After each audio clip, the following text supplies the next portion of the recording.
संत से भी को बताया, संत में ही मर्म यह, संत से भी को बताया, संत में ही मर्म यह है। धर्म अब तेरा सुजन कर कर मैं और प्रभु पाएगा है। धर्म अब तेरा सुजन।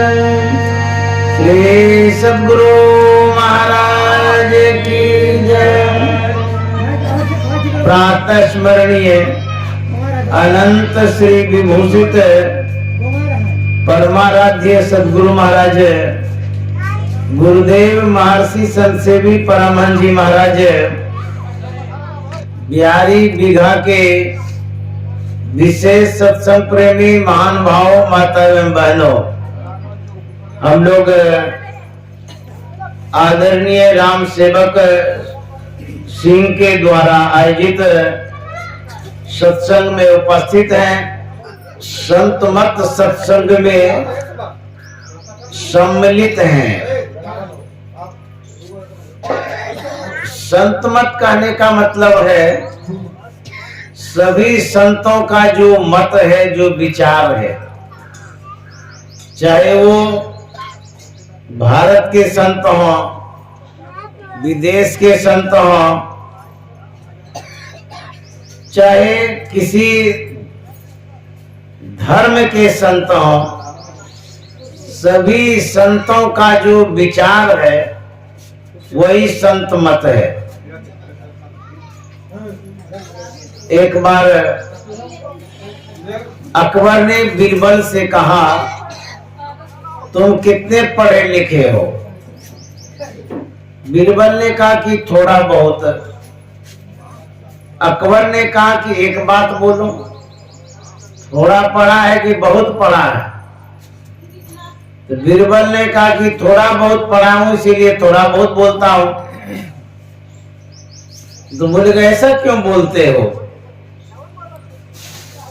बीरबल ने कहा कि जब मैं विद्वानों के बीच में जाता हूं, जहां बड़े पढ़े लिखे व्यक्ति होते हैं, वहां थोड़े हो जाते हैं। जब कम पढ़े लिखे के बीच में जाता हूं तो वहां बड़े हो जाते हैं, वहां बहुत हो जाते हैं हम, इसीलिए थोड़ा बहुत कहे।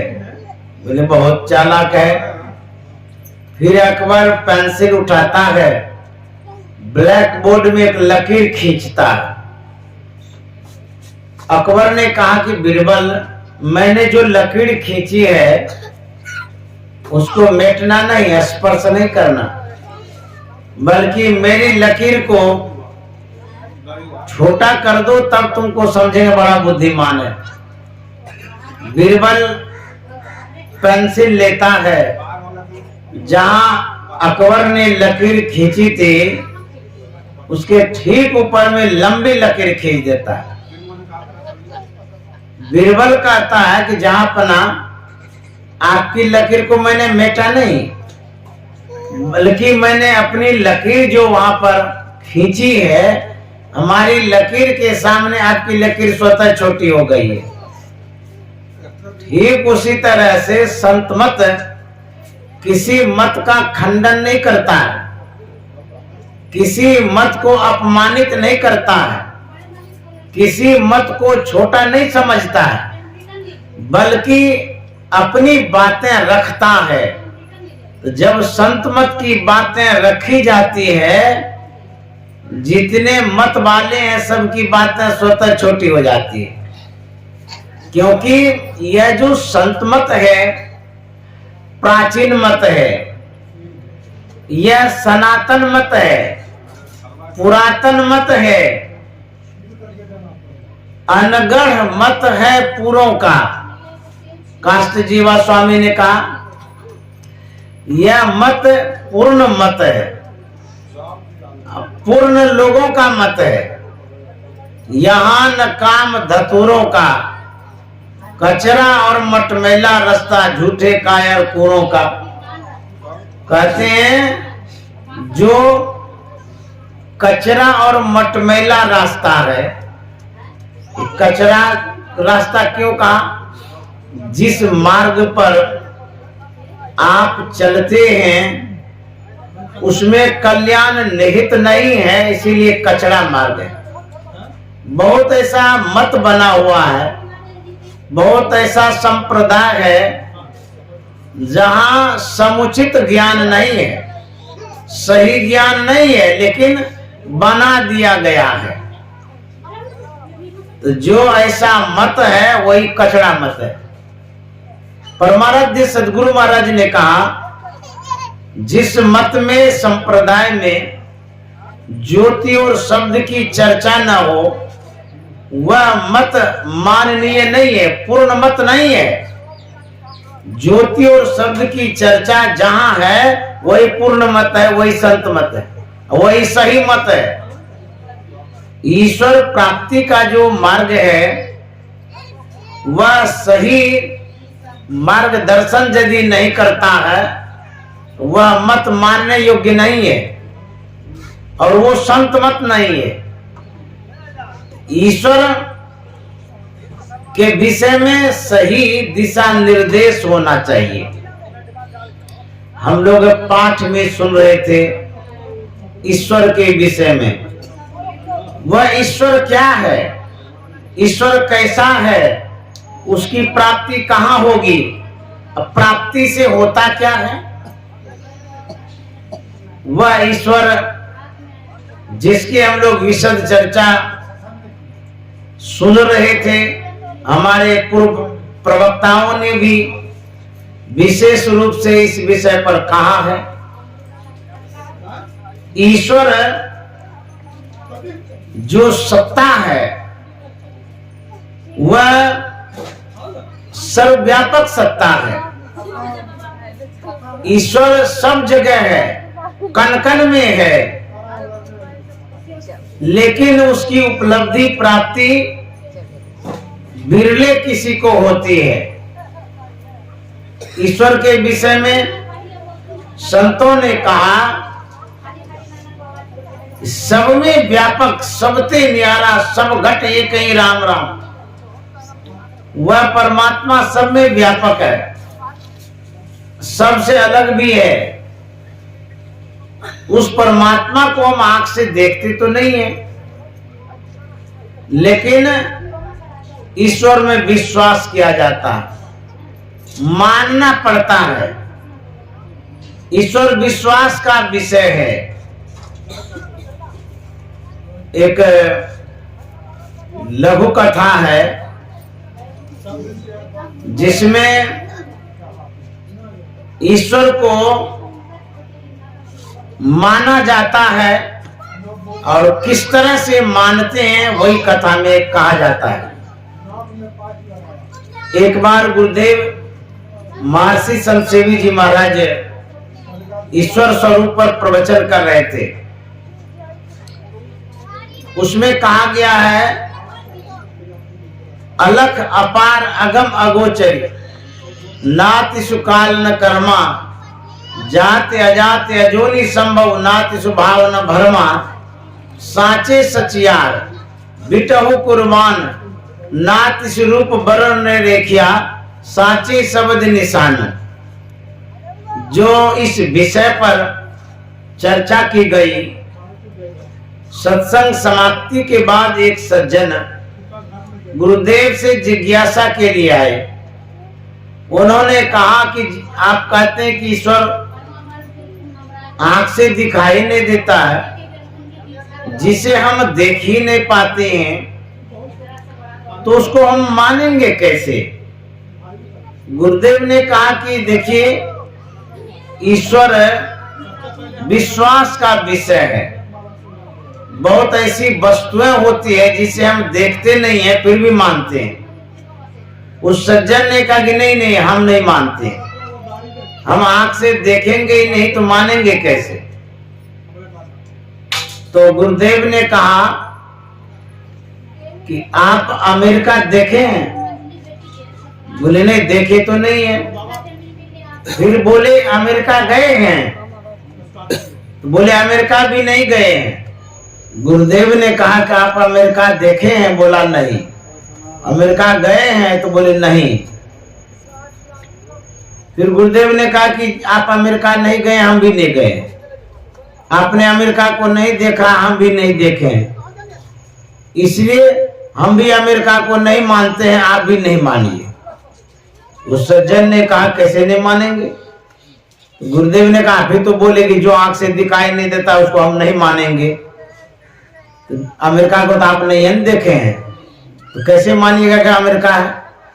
उस सज्जन ने कहा विश्व का जो मैप है, नक्शा है, उसमें अमेरिका का स्थान है, इसीलिए मैं मानता हूं कि अमेरिका है। तो गुरुदेव ने कहा आपको नक्शा पर विश्वास है कि अमेरिका है? बोले हाँ, एकदम विश्वास है कि अमेरिका है। तो गुरुदेव ने कहा आपको विश्व के नक्शा पर विश्वास है कि अमेरिका है, तो मुझे भी गुरु महाराज का जो पिंड ब्रह्मांड का नक्शा है उस पर विश्वास है कि ईश्वर है। तब उस सज्जन ने कहा कि अब मैं मान गया। ये तो विश्वास का विषय है। परमात्मा है, उसकी सत्ता को स्वीकार किया जाता है। आप इस धरती पर बैठे हैं, जिस जमीन पर आप बैठे हैं, आप बता सकते हैं कि किसने इसको बनाया है?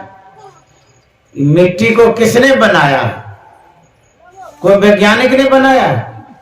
आजकल के वैज्ञानिक बहुत चमत्कार करता है। चमत्कारिक मोबाइल बनाया, चमत्कारिक डेस्कटॉप बनाया, इंटरनेट लगाया, उसके बाद ऑपरेशन भी डिजिटल द्वारा होता रहता है। किसी वैज्ञानिक को कहिए आप धरती बना दीजिए, बना सकता है? उसमें क्षमता नहीं है। आप पानी पीते हैं, ये पानी किसने बनाया है? कोई वैज्ञानिक ने बनाया है? किसी वैज्ञानिक में क्षमता नहीं बनाने की। आप आग देखते हैं, आग से भोजन बनाते हैं, पेट में भी जठराग्नि है, भोजन पचाने का काम करती है। सौर मंडल में सूर्य है, इस सूर्य को किसने बनाया? अब बताइए तो किसने बनाया है? कोई नहीं बता सकता। उसके बाद हवा है, जो सांस आप लेते हैं, किसने बनाया है? आप हॉस्पिटल जाते हैं, ऑक्सीजन पर रखा जाता है तो डॉक्टर लोग कितना पैसा लेता है, लेकिन परमात्मा ने जो ऑक्सीजन दिया है वायुमंडल में, जो हवा दिया है मुफ्त में दिया है, ये किसने बनाया है? जो आकाश है, आकाश कहता है अवकाश को, खाली जगह को। आप जो बैठे हैं आकाश में ही तो बैठे हैं, बाहर में भी आकाश है, भीतर में भी आकाश है। सुई की नोक रखेंगे तो आकाश में ही रखेंगे, खाली जगह में ही रखेंगे। यह आकाश किसने बनाया है? पंच तत्वों का निर्माण किसने किया है? खोज किए हैं? किसी वैज्ञानिक ने नहीं किया है, बल्कि परमात्मा की जो सत्ता है उसी से निर्मित है। पांच तत्वों का निर्माण परमात्मा ने किया है, इसीलिए उस परमात्मा को ढूंढना चाहिए, खोजना चाहिए, पाना चाहिए। मान लिया जाए आपके जिले में अरबपति आदमी है, आप कंगाल हैं, दरिद्र हैं, गरीब हैं, असहाय अवस्था में हैं। यदि वो उदार है अरबपति, जरूर आप सोचेंगे कि जाते हैं मांगने के लिए, मांग लेंगे, कुछ तो सहयोग कर देगा। और कुछ सहयोग कर देगा तो हमको शांति मिलेगी, सुख मिलेगा, आनंद आएगा। और पति के पास आप मांगने जाते हैं तो आपको सुख मिलता है। परम प्रभु परमात्मा कितने सामर्थ्यवान हैं, पूरा संसार बना दिया है। गाछ बनाया, वृक्ष बनाया, आदमी को बनाया, चिड़िया को बनाया, जितने प्राणी हैं सबका निर्माण उन्होंने किया है। ऐसे परमात्मा को जानना चाहिए, खोजना चाहिए, मिलना चाहिए उनसे। उसी के विषय में संत मत बतलाता है। वह परमात्मा सर्व सामर्थ्यवान है, इसलिए उसकी खोज करनी चाहिए। लेकिन खोज तो करते हैं, कहां कहां करते हैं? कोई दौरे द्वारिका, कोई काशी जाई, कोई दौरे द्वारिका, कोई काशी जाई, कोई मथुरा को चले, सब घट ही माही। सब घट में गोविंद है, सब घट में गोविंद है, संगी रहे हरि पास, कस्तूरी मृग में बसे, घूंघट डोले घास। ये स्थिति है लोगों की, कहां कहां नहीं जाती है ईश्वर परमात्मा को खोजने के लिए, लेकिन उससे भेंट नहीं होती है, मुलाकात नहीं होती है। क्यों? हमारी जो नजरें हैं वो मोटी है, स्थूल है, और परमात्मा सूक्ष्म है। उस परमात्मा को इस नजर से नहीं देख सकते हैं। इस नजर से हवा भी न दिखलाएगी, परमात्मा दिखे सो हंसी आएगी। कहते इस आंख से हवा दिखती है, कोई देखे? तो जब हवा को नहीं देखते हैं तो हवा बनाने वाले जो परमात्मा उसको कैसे देखेंगे? कहते हैं यह हास्यास्पद है, कोई कहे कि हम हवा को देखते हैं। स्पर्श होता है लेकिन दिखाई नहीं देता है, इसलिए वह परमात्मा सर्वव्यापक है। लेकिन उस परमात्मा को खोजने के लिए कहां कहां जाते हैं? यही ते मैं हरि ज्ञान गमायो, यही ते मैं हरि ज्ञान गमायो, परि हरि हृदय कमल रघुनाथ ही, बाहर फिरत विकल भय धायो, यही ते मैं हरि ज्ञान गमायो, यही ते मैं हरि ज्ञान, यही ते मैं हरि ज्ञान गमायो।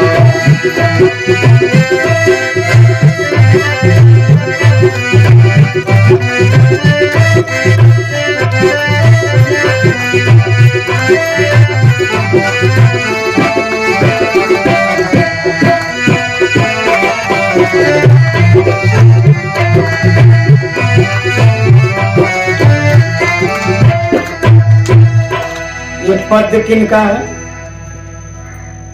गोस्वामी तुलसीदास जी महाराज का है। और विनय पत्रिका में कहते हैं कि मैंने इस तरह से ज्ञान गमा दिया।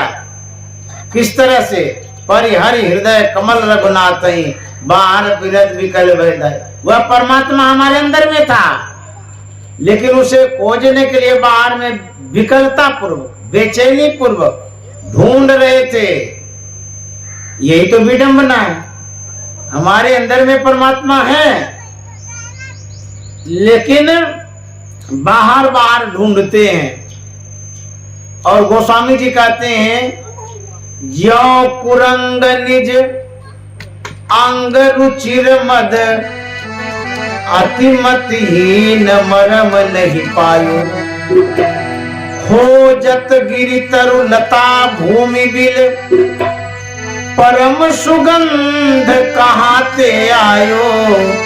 यही ते मैं हरि ज्ञान गवायो, यही ते मैं हरि ज्ञान गवायो, यही ते मैं। ओ परिहरि हृदय कमल रघुनाथ, परिहरि हृदय बाहर पीरत विकल भय भायो। हरि ज्ञान गवायो, हरि ज्ञान। गोस्वामी जी कहते हैं, ज्यो कुरंग निज अंग रुचिर मद, अतिमतिहीन मरम नहीं पायो। जो मतिहीन है, बुद्धिहीन है, मृगा, मृगा के नाभि में कस्तूरी है, उसी कस्तूरी से सुगंधी निश्रित होती निकलती है, लेकिन उसे खोजता है। नाभि में नहीं खोज करके खोजत गिरि तरु, पहाड़ों में, पठारों में, मैदानों में, जंगलों में वह खोजता है। क्यों? कि मतिहीन है, बुद्धिहीन है, ना समझ है। अपने पास नहीं खोज करके कहाँ खोजता है। हमारे गुरु महाराज ने कहा है, निज तन में खोजो सज्जन, बाहर न खोजना। अपने ही घट में हरि है, होने में खोजना। निज तन में खोजो सज्जन, बाहर न खोजना। अपने ही घट में हरि है, अपने में खोजना। तन में खोजो सज्जन।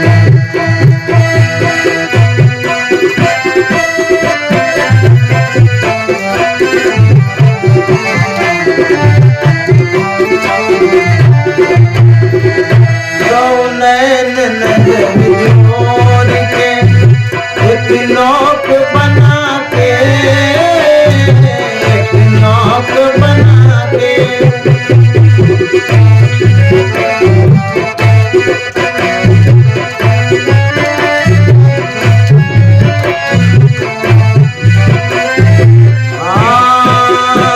दो नैन जोड़ के, एक नौक बना के, एक नौक बना के। अंतर में देख सुन, अंतर में खोजना। अंतर में देख सुन, अंतर में खोजना। निज तन में खोज सज्जन, बाहर न खोजना।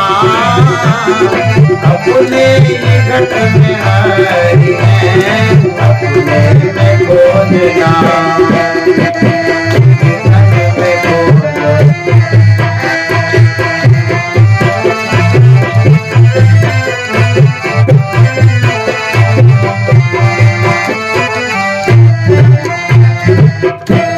गुरु महाराज कहते हैं, अपने अंदर में खोजिए। और कैसे खोजेंगे? किसी भी चीज को आप खोजते हैं, आंख से खोजते हैं, उसके बाद पकड़ते हैं हाथ से। तो परमात्मा को जो खोजना है, कैसे खोजेंगे? कहते आंख से दिखाई नहीं देता है। तो गुरु महाराज कहते हैं, गुरु युक्ति से, गुरु ज्ञान से, भजन भेद से, दीक्षा के द्वारा जो साधन दिया जाएगा, व्यवस्था दिया जाएगा, उस माध्यम से खोजेंगे। गुरु महाराज ने दो नैन नजर जोड़ के एक नौक बना के दोनों दृष्टिधारों को कहते हैं मिलाइए। कहां पर? अंतर में, भीतर में। कहां पर? गुरु इंगित स्थान पर। जब दोनों दृष्टिधारों को मिलाएंगे, एक बिंदुता की प्राप्ति होगी। जब एक बिंदुता की प्राप्ति होगी तब परम बहु परमात्मा का जो विग्रह रूप है, विशेष रूप है, वो बिंदु की प्राप्ति होगी। परमात्मा सूक्ष्माति सूक्ष्म रूप में एक बिंदु रूप भी है, और उसके बाद ज्योति रूप भी है, शब्द रूप भी है। ये परमात्मा का स्वरूप है, निज रूप है। इसी रूप को प्राप्त करने के लिए ध्यान करने की आवश्यकता है। जब तक आप ध्यान नहीं करेंगे तब तक ईश्वर परमात्मा की प्राप्ति नहीं होगी, क्योंकि ध्यान ही एक माध्यम है परमात्मा को प्राप्त करने का, और कोई उपाय नहीं है। इसलिए गुरु महाराज कहते, दो नैन नजर जोड़ के एक नौक बना के, अंतर में देख सुन सुन अंतर में खोजना। और बाबा नानक ने क्या कहा, काहेरे बन खोजन जाई, सर्व निवासी सदा अलेपा तो ही संग समाई। आप जंगलों में क्यों खोजने के लिए आते हैं? बाहर जाने की आवश्यकता नहीं है। तब वह परमात्मा सर्वव्यापक है, अब तुम्हारे अंदर में वो है परमात्मा, इसलिए कहीं जाने की आवश्यकता नहीं है। साहब साहब क्या करे, साहब तेरे पास, साहब तेरे पास याद करो होवे हाजिर, अंदर धस के देख मिलेगा साहिब नादिर। मान मनी हो पना नूर तब नजर में आवे, बुरका डारे टारी खुदाबा खुद दिखलावे। अब तुलसी साहब क्या कहते हैं, पलटू साहब क्या कहते हैं कि साहब जो परमात्मा उसको खोजने के लिए कहां जाते हो, वह तो तुम्हारे अंदर में है। कहता बुरका डारी टारी, बुरका का मतलब होता है पर्दा, आवरण, जो माताएं लोग घूंघट लेती है उसको बुरका कहते हैं। तो जो आवरण है किस रूप में है? हमारे गुरु महाराज ने कहा, घटतम प्रकाश और शब्द पटत्र जीव पर है छा रहे, कर दृष्टि और ध्वनि योग साधन ये हटाना चाहिए। ये जो अंधकार है, आंख बंद करने के बाद जो अंधकार मालूम होता है वो बुरका है, पर्दा है, आवरण है, घूंघट है। कहते हैं उसको हटाइए। फिर जो प्रकाश की प्राप्ति होती है वो भी एक आवरण है, उसको भी कहते हैं हटाइए। फिर शब्दानुभूति होती है, वह भी एक आवरण है, कहते उसको भी हटाइए। जब इन तीन आवरणों को हटाएंगे तब परम परमात्मा की प्राप्ति होगी। ये अंदर का आवरण है, बाहर का नहीं है, तो हमें अंदर चलना होगा। कबीर साहब ने कहा है, घूंघट का पट खोले रे तो कॉपी वे मिलेंगे, घूंघट का पट खोले रे तो कॉपी वे मिलेंगे, शिव मिलेंगे, शिव मिलेंगे, शिव मिलेंगे, शिव मिलेंगे, शिव मिलेंगे, शिव मिलेंगे। घूंघट का पट खोले रे तो शिव मिलेंगे, घूंघट का।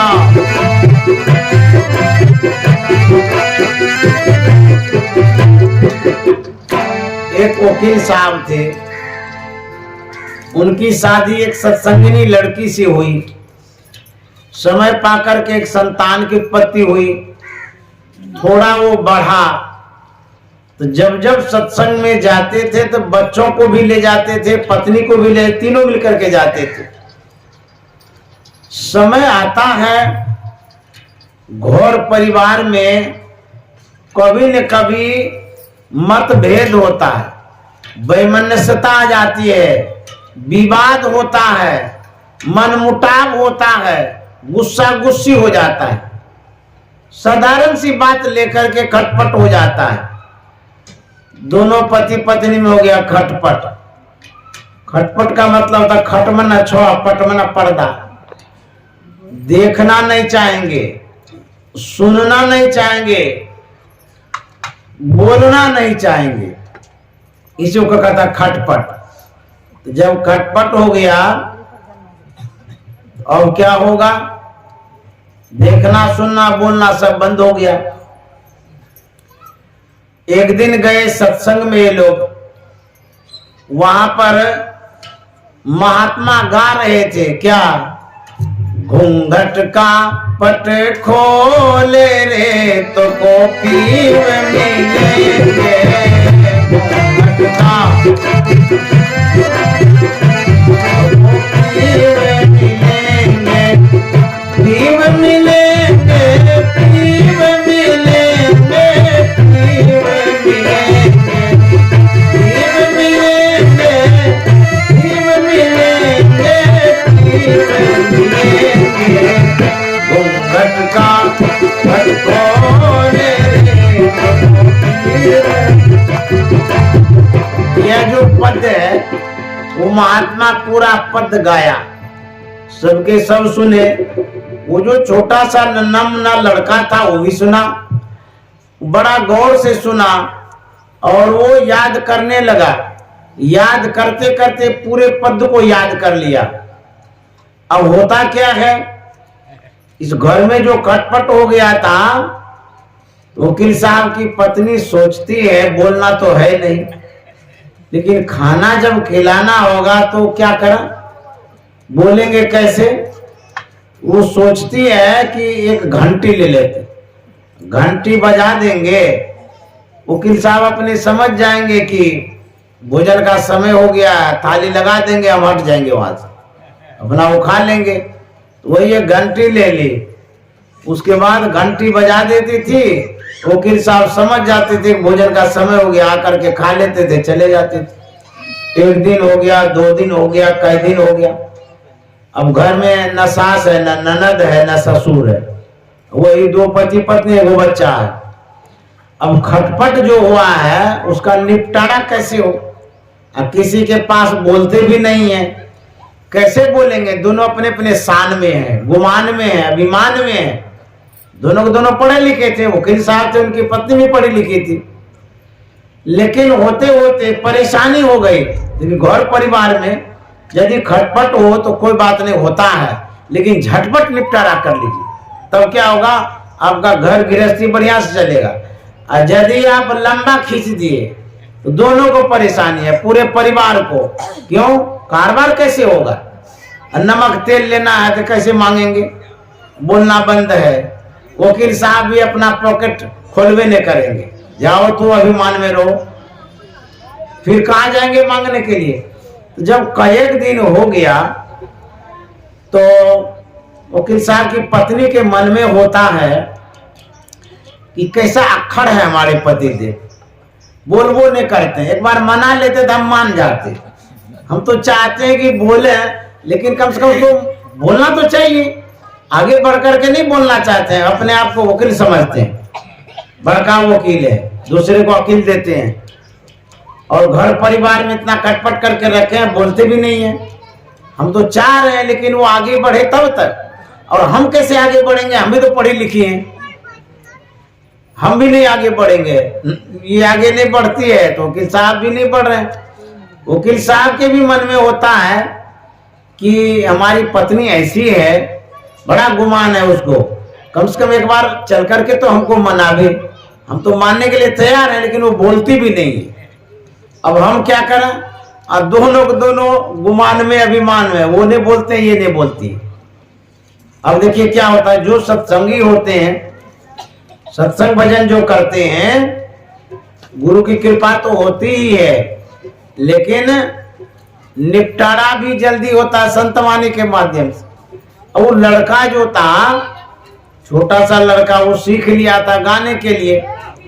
अब एक दिन उसकी माँ भोजन बना रही थी दिन में, वो लड़का आंगन में खेल रहा था, और खेलते खेलते माँ के पास आ गया, माँ का गला पकड़ लिया और क्या कहता है, घूंघट का पट खोले रे तो कॉपी में मिलेंगे, घूंघट का पट खोले रे तो कॉपी में मिलेंगे, पीव मिलेंगे, पीव मिलेंगे, पीव मिलेंगे, पीव मिलेंगे, पीव मिलेंगे,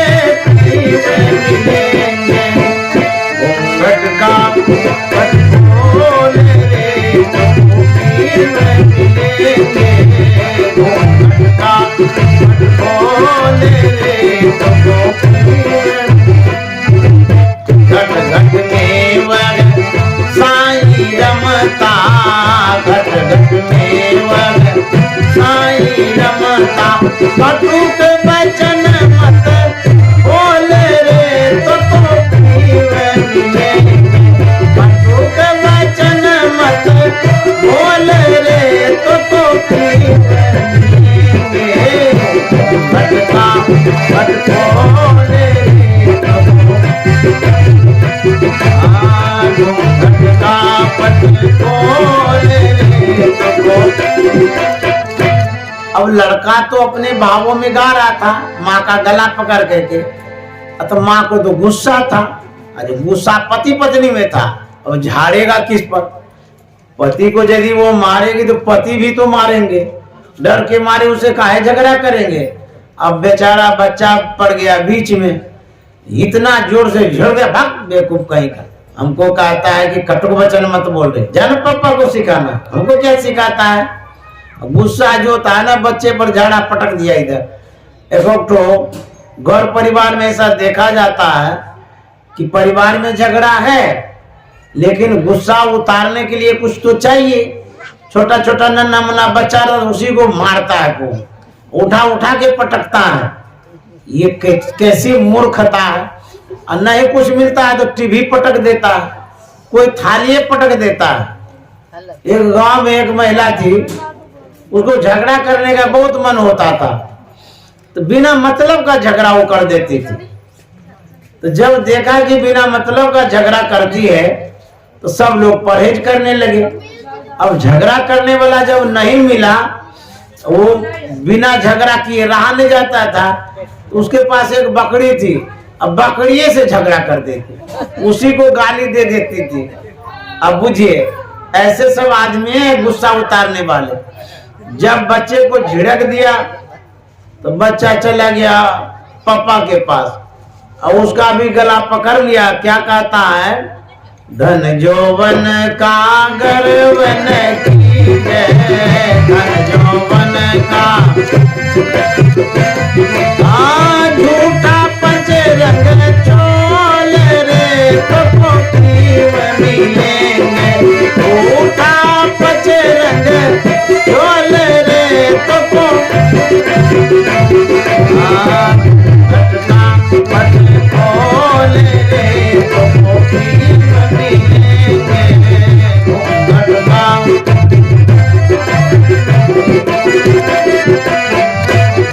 पापा को भी तो गुस्सा था, वो गुस्सा कहाँ उतारेंगे। उस बच्चे को डांटा, बेवकूफ कहीं का, हमको धन जौवन का गर्व है, तुम्हारी मम्मी को गर्व है, हमको आता है सिखाने के लिए, जाओ मम्मी को सिखाने, भाग यहाँ से। उसको डांट दिया, बेचारा बीच आंगन में आ गया। और उसको तो पता ही नहीं चल रहा था कि जिधर जाते हैं वहीं झाड़ता है। कारण क्या है? अब मम्मी पापा का झगड़ा है तो उसको क्या पता कि कैसे झगड़ा हुआ नहीं हुआ। तो वो बीच आंगन में आकर के वो फिर गाता है, सुन महल में दिया ना बारी ले, सुन महल में दिया ना बारी ले, आशा से मत डोल रे तो आशा से मत डोल रे तो घटका घट खोल रे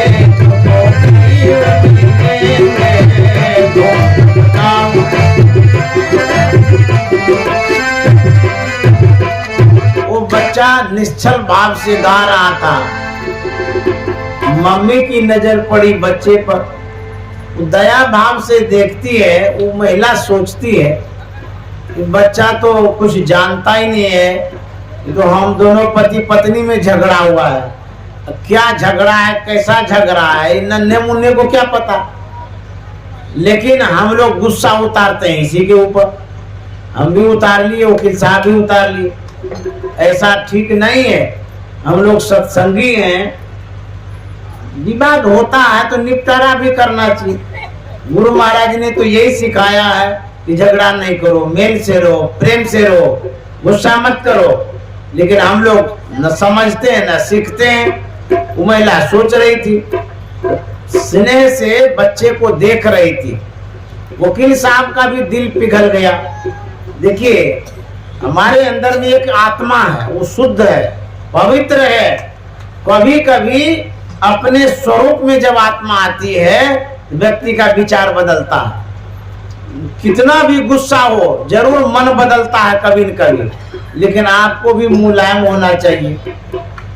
यदि कंप्रोमाइज करना चाहते हैं, मेल मिलाप करना चाहते हैं, आपको सहना पड़ेगा, बर्दाश्त करना पड़ेगा, झुकना पड़ेगा। यदि झुक जाएंगे तब तो झगड़ा समाप्त हो जाएगा। यदि आप ऐंठ करके अकड़ करके रहेंगे तो झगड़ा नहीं खत्म होगा। अब इधर से वकील साहब की पत्नी बच्चे को देख रहे थे, वो आंगन में था बच्चा। वकील साहब के भी दिल में दया आ गई कि बच्चा ठीक है तो कहता है हम ही लोग झगड़ा किए, हम लोग बड़े बड़े होकर के, पढ़े लिखे होकर के, समझदार होकर के झगड़ा करते हैं, ऐसा हम लोग को नहीं करना चाहिए। तो बच्चे की ओर वकील साहब देखने लगे। उधर से पत्नी देख रही थी, इधर से वकील साहब देख रहे थे। दोनों की नजरें मिल गई। जैसे ही नजर मिल गई तो दोनों दौड़ते हुए आए बच्चे के पास, मुस्कुरा गए। उसके बाद जो भी गिला शिकवा था सब समाप्त हो गया, मेल हो गया। जोग जुगत से रंग महल में, जोग जुगत से ये पायो अनमोल तो पीव मिलेंगे, ये पायो तो पीव मिलेंगे। घटका घटकोर रे तो पीव मिलेंगे, घटका। कहते हैं जोग जुगत से रंग माल में। जोग कहते हैं जो ध्यान करते हैं, और जुगत कहते हैं युक्ति को, भेद को, रहस्य को। यदि घर परिवार में युक्ति जानेंगे तब तो घर बढ़िया से चलेगा, और युक्ति नहीं जानिएगा तो घर बेघर हो जाएगा। आजकल जो पारिवारिक जीवन है उसमें विशेष परेशानी झलकती है, दिखती है। किसी भी गांव, किसी समाज में देखिए, लड़की शादी करके जाती है, कहीं कहीं लड़की की गलती होती है, कहीं कहीं लड़के की गलती होती है, कहीं कहीं सास की गलती होती है, कहीं ननद की गलती होती है। दबदबा बना के रखती है। नई नई लड़की आई है बाहर से शादी हो करके, अब घर परिवार में बहुमत होता है, ननद दबदबा बनाती है भाभी पर। बेचारी एक तो घर छोड़ी, परिवार छोड़ी, सब कुछ छोड़ करके, त्याग करके इनके घर में आया है, और सब मिलजुल करके नाक चिपता है, दबदबा बनाता है। मुझे तो घबरा जाती है लड़की, रोने लग जाती है। फिर माँ बाप को कहता है हम नहीं रहेंगे यहाँ पर, हमको तो बहुत तंग करता है। कोई कोई सासू भी बहुत बदमाश करती है, और दूसरे पराए घर की लड़की को कुछ बुझती नहीं है। और जब ये नई बहू सासू बनेगी ना, तब पता चले, सांस निकाल देगी। समझ गए? नई नई में ये सब करता है। आजकल होता है फेसबुक या दूल्हा, जानते हैं फेसबुक पर शादी होता है, उसके बाद कई दिन टिकता है। कोई ईर घाट रहता है, कोई वीर घाट रहता है, 3 दिन तक हुआ, उसके बाद खटपट हो गया, चला गया अपने घर। ये ठीक नहीं है। हमारे समाज में जो वैवाहिक कार्यक्रम है मर्यादित ढंग से पहले से होते चला आया है। लोग जाते हैं देखने के लिए दूल्हा को, घर कैसा है, परिवार कैसा है, संस्कार कैसा है। उसके साथ जब लड़की की शादी होती है तो सुख चैन से रहती है। लेकिन आजकल की लड़की कहती है हम वो पुराने जमाने के नहीं, अपने से चुनाव करेंगे, अपने से शादी करेंगे। करो तुम, अपने से कर लेती है, उसके बाद रोना धोना फिर शुरू होता है, घर बेघर होता है। इसीलिए हर परिवार में यदि कुछ खटपट होता है तो सहना चाहिए, बर्दाश्त करना चाहिए। जब बर्दाश्त करेंगे, सहेंगे, तब आपका जीवन सुखमय होगा। कबीर साहब कहते हैं, कहे कबीर आनंद भयो है, कहे कबीर कबीर बाजत अनहद ढोल रे तो पीर बाजत अनहद ढोल रे तो पीर ढोल रे तो पीर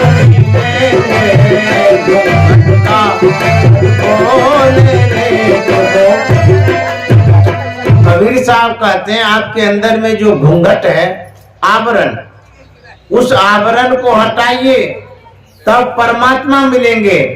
और क्या कहा गए, कहते हैं धन यौवन का गर्व न कीजिए, अभिमान मत रखिए मन में। यदि अभिमान रखेंगे तो परमात्मा के दरबार में नहीं जा सकते हैं। जो भी आपके अंदर में गिला शिकवा है उसको हटा दीजिए, जो भी अभिमान है धन संपत्ति का उसको भी हटा दीजिए।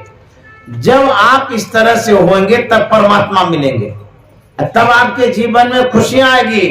अन्यथा विवाद में, झगड़ा में, लड़ाई में, टेंशन में पड़े रहेंगे, न भजन होगा, न सत्संग होगा, न जीवन सुखमय होगा। लड़ाई में लोग बर्बाद हो जाता है, विनाश हो जाता है, एक दूसरे को मार भी देता है और आपके अंदर में चैन नहीं आएगा।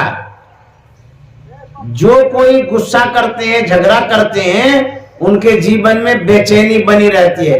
यदि आप शांति चाहते हैं तो सत्संग और ध्यान करिए और जितना भी बैर गिला शिकवा है उसको नजरअंदाज कर दीजिए। संसार में यदि उलझते रहेंगे तो संसार कैसा है, कबीर साहब कहता है यह संसार झाड़ और झांकर, उलझ पुलझ मर जाना है, रहना नहीं देश बिराना। संसार जंगल में झगड़ा लड़ाई विवाद होते रहता है, थोड़ी थोड़ी बात में विवाद होगा। आप नहीं भी लड़ना चाहेंगे, एक आदमी भैंसा की तरह रगड़ा लेता है। गांव समाज में ऐसा भी होता है, बिना मतलब का लड़ने आएगा, न कुछ लेना देना है, फिर भी आपको चिढ़ाएगा, अपमानित करेगा। ऐसे कर कर करके आपको उलझाएगा, लड़ाई में फंसाएगा, जैसे फंस जाएगा वो हंसेगा। इसी तरह से संसार से अलग रहिए, अपने काम से मतलब रखिए, भगवान की कृपा से खाना पीना खाइए, भजन करिए और संसार के लोगों से दूर रहिए। मत सटिए, मत चिपकिए, नहीं तो संसार में चिपकिएगा तो संसार फेविक्विक है, लट्ठा नहीं, फेविक्विक। कैसा लट्ठा है, ऐसा लट्ठा कहीं सट गया फिर छोड़ाना मुश्किल है। उसी तरह से जो संसार में बदमाश है, गुंडा है, नासमझ है, मूर्ख है, उसमें यदि चिपक गए ऐसा फेविक्विक लगेगा, इतना वो झड़ा देगा आपको कि निकलने भी नहीं देगा, तरफ तरफ के मार देगा। तो सत्संग करिए, भजन करिए, ये सब करते रहिए। श्री सद्गुरु महाराज की जय।